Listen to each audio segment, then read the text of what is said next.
या व्हिडिओमध्ये आपण चर्चा करणार आहोत पॅन 2.0 विषयी। यस मित्रांनो, गव्हर्नमेंटकडून एक खूप मोठी अपडेट आलेली आहे, ज्यात आपल्या सगळ्यांच्या खिशात जे पॅन कार्ड आहे, आपल्या सगळ्यांना एक नवीन पॅन कार्ड मिळणार आहे। पैन कार्ड हमारी जिंदगी का एक हिस्सा है जो मिडिल क्लासेस हो, छोटे बिजनेस हो, सभी के लिए एक बहुत इम्पोर्टेंट है। इसको हाईली अपग्रेड करके एक नए लेवल पे लाके पॅन 2.0 अप्रूव्ह। आता या व्हिडिओमध्ये आपण हे पाहणार आहोत की जे नवीन पॅन कार्ड असेल त्यात वेगळं काय असणार आहे। आपल्याजवळ जर अगोदरच पॅन कार्ड आहे तर त्यावेळेस आपल्याला काय करायची गरज असेल, काय आपल्याला नवीन पॅन कार्ड बनवावं लागेल का, तर आपल्याला या सगळ्याच प्रश्नांची जी उत्तर आहेत ती या व्हिडिओमध्ये मिळणार आहेत। तर सगळ्यात आधी तर पॅन 2.0 मध्ये गव्हर्नमेंटला असं वाटतंय की पॅन कार्ड बनवण्याची आता जी प्रोसेस यूज केली जाते ती 15-20 वर्ष जुनी आहे आणि गव्हर्नमेंटला असं वाटतंय की ज्या प्रकारे आजच्या डेटला टेक्नॉलॉजी खूप पुढे गेलेली आहे, सगळ्याच ठिकाणी आपण पुढे गेलेलो आहोत, तर पॅन कार्ड बनवण्यासाठीची ही जी पद्धत आहे ती सुद्धा एक नवीन सिस्टीम बनवला पाहिजे, ज्यात सगळ्यांना एक नवीन अपडेटेड पॅन कार्ड दिले जाईल, ज्यात खूप सारे सिक्युरिटी फीचर्स इन्क्लूड असतील। आता यामध्ये जे पॅन कार्ड आपल्याला प्रोव्हाइड केलं जाईल, आपल्याला पॅन कार्डवर एक QR कोड असेल आणि हा जो QR कोड आहे त्याच्या मदतीने आपल्या सगळ्यांची जी इन्फॉर्मेशन आहे ती रिअल टाईममध्ये आपल्याला बघता येऊ शकेल। आता या व्हिडिओमध्ये मी हेच सांगणार आहे की जी ही प्रोसेस आहे ती आल्यावर आपल्याला एक नवीन पॅन कार्ड परत बनवावं लागेल का, आपलं जुनंच पॅन कार्ड चालू शकेल का, तर शेवटी आपल्याला काय करावं लागेल, आपल्याला याचा काय परिणाम होईल का, आणि या व्हिडिओमध्ये सगळी इन्फॉर्मेशन मी आपल्याला देणार आहे।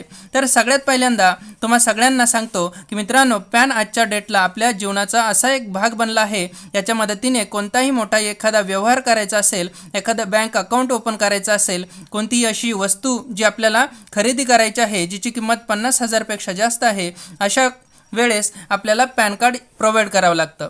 पॅन कार्ड एक असं कार्ड आहे ज्यात आपली फायनान्शियल सगळी हिस्ट्री असते, आपल्याजवळ किती प्रॉपर्टी आहे, आपली इन्कम किती आहे, आपलं जे खर्च आहे ते कोणत्या प्रकारचे आहेत, अशा प्रकारच्या खूप ॲक्टिव्हिटी इथे पॅन कार्डवर रेकॉर्ड केल्या जातात। पॅन कार्डमध्ये एक डायनॅमिक QR कोड दिला जाईल। आता जी पॅन कार्ड बनवण्याची प्रोसेस आहे ती थोडी स्ट्रॉंग केली जाईल, ज्यात आपल्या सर्वांचा जो डेटा आहे तो डेटा गव्हर्नमेंट सिक्युअर करू पाहत आहे। त्याचबरोबर टॅक्स कलेक्शनची जी सिस्टीम आहे ती सुद्धा इम्प्रूव्ह होणार आहे। तर यामध्ये पॅन 2.0 काय असणार आहे की यामध्ये आपल्याला एक नवीन पॅन कार्ड प्रोव्हाइड केलं जाणार आहे, नवीन पॅन कार्ड मिळणार आहे, म्हणून असं नाही की आपलं जुनं पॅन कार्ड एक्सपायर होईल। आता सांगतो की डायनॅमिक QR कोड काय असतो। त्यात खूप साऱ्या प्रकारची इन्फॉर्मेशन स्टोअर केली जाऊ शकते आणि रिअल टाईमवर जी आपली इन्फॉर्मेशन इन्कम टॅक्स डिपार्टमेंटकडे असेल ती सुद्धा या QR कोडमध्ये अपडेट केली जाऊ शकेल। आता इथे प्रश्न असा पडतो की तुम्ही एक पॅन कार्ड होल्डर आहात, तुमच्याकडे आधीच एक पॅन कार्ड आहे, तर तुमचं जुनं पॅन कार्ड काहीच कामाचं नाही का, तुम्हाला एक नवीन पॅन कार्ड बनवावं लागेल का, तर बघा असं नाही आहे। आपलं पॅन कार्ड जर अगोदरच बनवलेलं आहे तर आपल्याला फ्री अपग्रेड करण्याची फॅसिलिटी मिळणार आहे, म्हणजे आपल्याला पैसे खर्च करण्याची गरज नसणार आहे। इथे आपल्याला आपल्या पॅन कार्डची एक नवीन कॉपी डिजिटल स्वरूपात आपल्या आधारने ऑथेंटिकेशन करून मिळेल। त्याचबरोबर जे नवीन फ्युचरमध्ये पॅन कार्ड बनवले जातील त्याचं जे प्लॅटफॉर्म आहे ते सुद्धा भरपूर इम्प्रूव्ह केलं जाईल।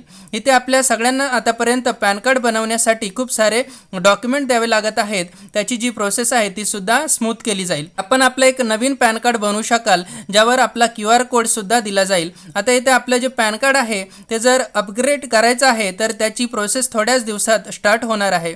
सध्या तरी याचं कुठलंही पोर्टल आलेलं नाही आहे, परंतु जेव्हाही पोर्टल येईल तेव्हा त्यावर आपल्याला ऑथेंटिकेशन करण्यासाठी सगळ्यात आधी तर आपल्या पॅन कार्डशी आपला मोबाईल नंबर अपडेट करावा लागेल आणि ते आतासुद्धा आपण करू शकतो। जर आपलं पॅन कार्ड जे आहे ते खूपच जुनं आहे आणि आपला लेटेस्ट मोबाईल नंबर अपडेट नाही आहे तर ते आपण अपडेट करू शकतो। बाकी हे जे पॅन कार्ड असेल, आपण जुन्या पॅन कार्डच्या मदतीने आपले एक नवीन अपडेटेड पॅन कार्ड बनवत असाल QR कोडवालं, तर हे जे पॅन कार्ड आहे आपल्याला बनवण्यासाठी जेव्हाही आपण अप्लाय करू तर आपल्या आधार कार्डवर जी ही आपली करेक्ट इन्फॉर्मेशन असेल त्या हिशोबाने आपलं जे नवीन पॅन कार्ड आहे जे आहे ते जनरेट होईल। म्हणजे आपल्याला आधार कार्डवर जी इन्फॉर्मेशन असेल जेव्हाही आपण नवीन पॅन कार्ड डाउनलोड कराल तर तीच इन्फॉर्मेशन आपल्या पॅन कार्डवर येईल। तर या होत्या काही खास अपडेट। सध्या तरी याचं पोर्टल आलेलं नाही आहे, परंतु मला असं वाटतं लवकरच याचं पोर्टल येऊन जाईल, ज्यामध्ये आपण आपल्या पॅन कार्डला ज्यावर QR कोड राहील ते पॅन कार्ड आपण बनवू शकू। तर चॅनलवर नवीन असाल तर सबस्क्राईब करा, जेणेकरून मी जेव्हाही व्हिडिओ अपलोड करेल तेव्हा आपल्याला त्याची अपडेट मिळू शकेल. बाकी आपण भेटूयात अशाच नवीन व्हिडिओमध्ये. तोपर्यंत गुड बाय. धन्यवाद. थँक्यू.